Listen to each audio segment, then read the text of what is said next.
I gotta keep it a buck. Star-Lord did neutralize Spider-Man, though. Let's get it right. Oh, fuck. He neutralized him. I said, what the heck? You kill him, I'll kill you. Yeah. Wait. Who's your mentor? My master? What am I supposed to say? Jesus? Where is Gamora?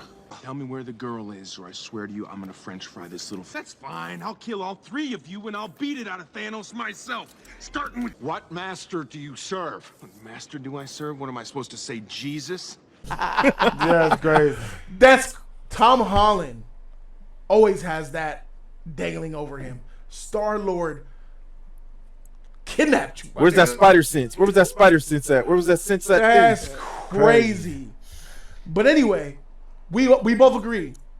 All the stuff James, all the equity, time, and effort that he put into the Guardians of the Galaxy to boost them, especially Star-Lord, it still ain't worth shit to us. I'm gonna do, but well, I think that he did a way better job with Guardians because it was something new and cosmic, and it had heart, and that team had heart. But Guardians, it had more heart than Superman in my eyes. I said it was the same shit. No, it wasn't the same. Nah, it wasn't the same. Guardians had more heart than Superman. Guardians 2. 2, 3, or whatever. You know in the characters and James Gunn, he gave you reasons of why you should care about the characters up in Guardians than Superman. That's nasty. It's true though. It's all factual. It's all facts. It's all true. It's all true. Just because it's true don't mean I gotta like it. That's bullshit. Yeah. Even it's bullcrap. He's not lying. It's true. Guardians had more heart than Superman. Yeah, more heart than Superman, bro. I felt like it was the same shit that we was watching. Nah, but you need to do more movie reviews. I mean, do you remember the scene? Do you remember the scene where Drax was sitting there and he was looking at the sunset in Guardians 2, and he said, "It looks beautiful," and then Mantis touched him and she started crying. Yeah. Because that deep pain that he carries within, but you would never know it because he's always laughing. Because that shit was powerful, my nigga. Do you remember he may have been a father, but wasn't your daddy? Han that was deep. Do you remember that Ravager funeral? Yeah. That was deep. Yeah. That was deep. All that shit was deep. And like Nebula changed this shit that she molding in up in the team and Rocky. That was the Russos. The Russos made Nebula. That was in game. That was the Russos that made Nebula. And they picked but like I thought that James Gunn. But with obscure heroes, he does an excellent job.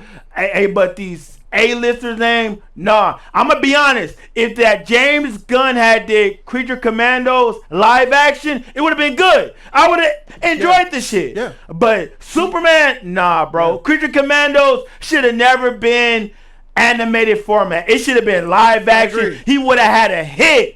He would have had a freaking hit if that Creature Commando.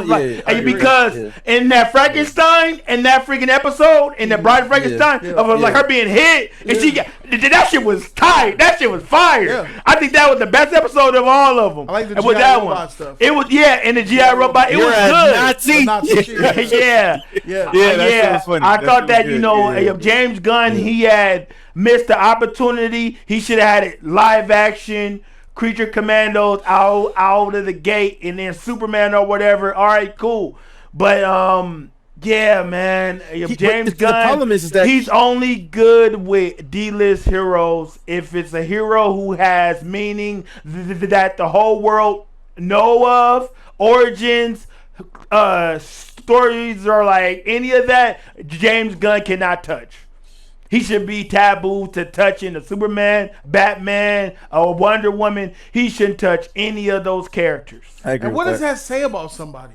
What does that say about a guy who could onuld create for D-listers who don't matter because he needs that we never even heard of? It means that he can't write well because he needs to have freedom to do whatever the freak he wants with a character to make him likable. Like he just like Zack Snyder is not good at following a rule book.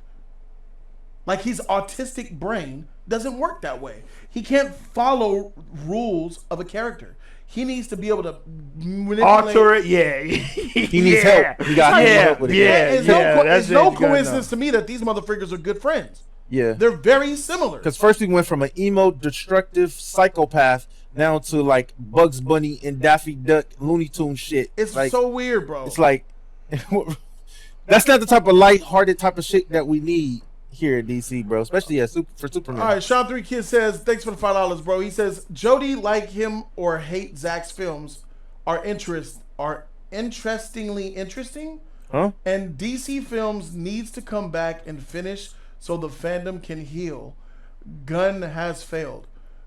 No, it's over for Zack. There's only one way that Zack Snyder's Snyderverse will be restored, and we're going to talk about that in the next topic. But for all intents and purposes, it's over for the Snyderverse, and we just need to move on. Yeah, I think DC would lose their whole fan law completely for Snyder, and they workers. I mean, they got people quit their job because their lives was in jeopardy, being threatened. They left the company because of that. Self-insert because the deal is director and writer. Yeah, agree.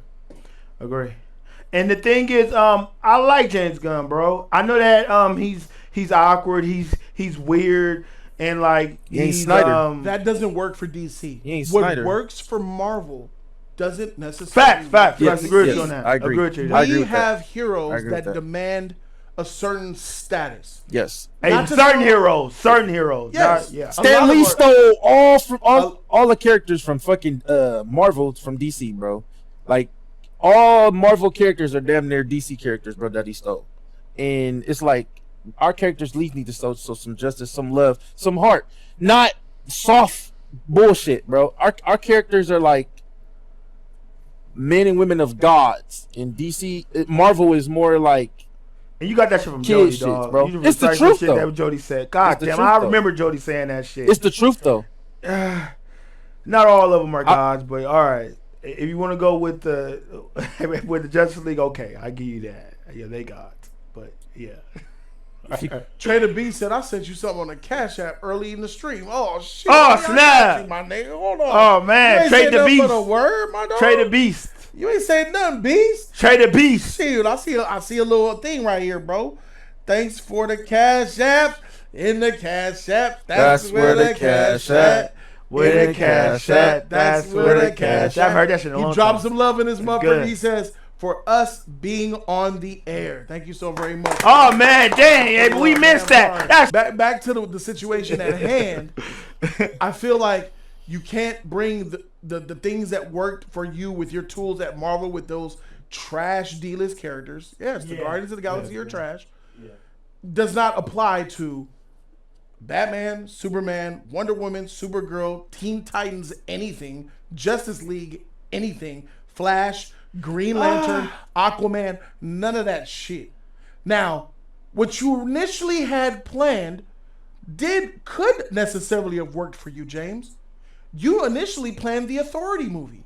Yeah, I think that would have worked. I could totally see you doing good with that. Could have did Booster Gold. Booster Gold was on the list. I can see you doing that. That's in his lane completely. He was going to be Star-Lord, though, but Booster Gold was going to be Who Star-Lord. cares? That's fine. But instead, audibles were called to fast-track Wonder Woman. Audibles were called to fast-track and create a Superman movie. And audibles were called to throw the Authority off the slate. As well as the Waller series, because I was right. So what you intended to do was do the MCU with the DCU. With D-tier characters that very few care about. Even if your master plan came to be, what we have proven here is that regardless of how we feel about those characters, like Guardians of the Galaxy is his greatest achievement, is it not? But yeah, facts. Of his career. Yeah. Facts. Right? That's a highlight. Easily. Easily. Guardians of the Galaxy, even more than Suicide Squad.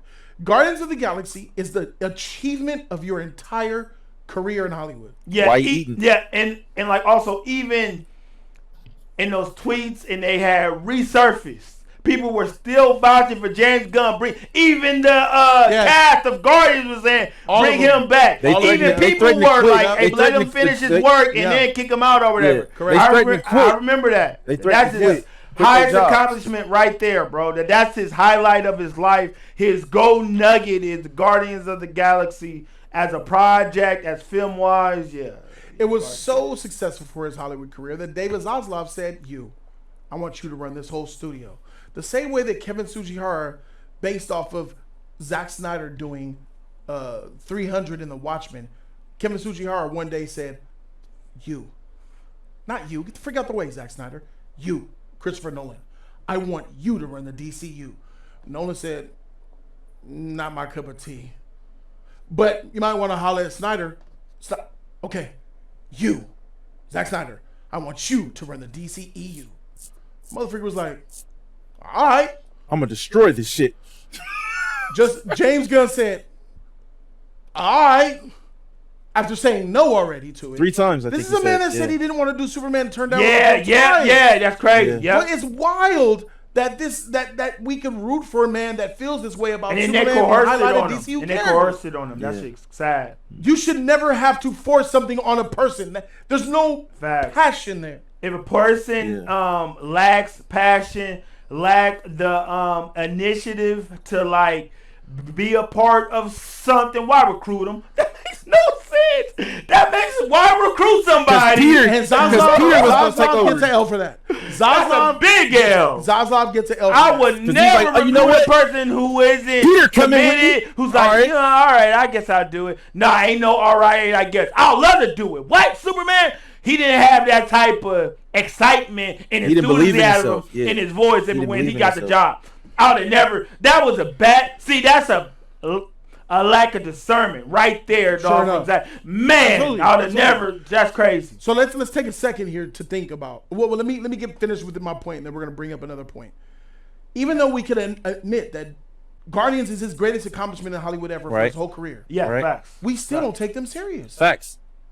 Even though they're popular, even though they make a lot of money, they don't have the levity and weight that the other characters who are taken serious have. They don't have the weight of a Captain America, the Iron Man, the A-list. They're laugh. There's basically going to a laugh factory. Scarlet Witch, or you want to laugh? Even Black Widow. Even Black. They bro, don't have it. If we all could admit that, which most of us did, like, what's the point? Where's this gonna go?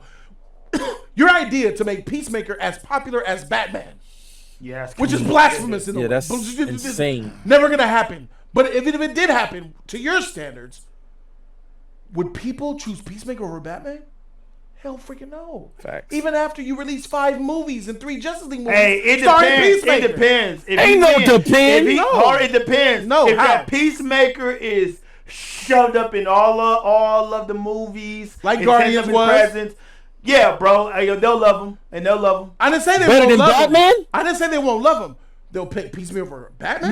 Nah. I haven't been around for too goddamn long, bro. He'll be over the Flash and Martian and Manhunter in no time. The way that he was gonna go, he was about to Flash. I'm not so sure. All of those Martian Manhunter, yes, because we haven't. They haven't had Martian Manhunter. All of those heroes, but that's not what he's targeting. He's not targeting Flash, Martian Manhunter. He wants the big 3 trinity. The arrogance of this man. Because I want to make the character that's like me to be popular and beloved like me. It's wild stuff. It doesn't work. It won't work. Even after you do your plan, it's going to be a waste because nobody, and I mean nobody of critical thinking ability, would take Peacemaker seriously in any circumstance. Mm-hmm. Just like the Guardians of the Galaxy. As cool or whatever as they are, as much as we don't take them seriously. I don't. When Captain America speaks, Star-Lord, you're in the corner shutting the freak up. Yeah, shut the fuck up. Yeah. You feel me? And be up in the background. In the back. Be up in the curtains. Hurry up and do the curtains. Real be in the background. And the Avengers let me tell you, is out here. Let me tell you. Have the instruments. Hey. Y'all guys in the back. Yeah, I agree. I agree with that. I'll give it just to Doomsday. Pedro Pascal's Reed Richards is going to eclipse Star-Lord as far as taking him seriously. Yeah, agree. Yep. And the tone of the movie is that motherfreaker. Yeah, agree. Reed Richards is going to be the brain of the MCU, and we're going to look at him like we look at Doctor Strange and Iron Man and Captain America. Even Sue Storm about the She did that bullshit. Yeah. All right. Yeah. Bro.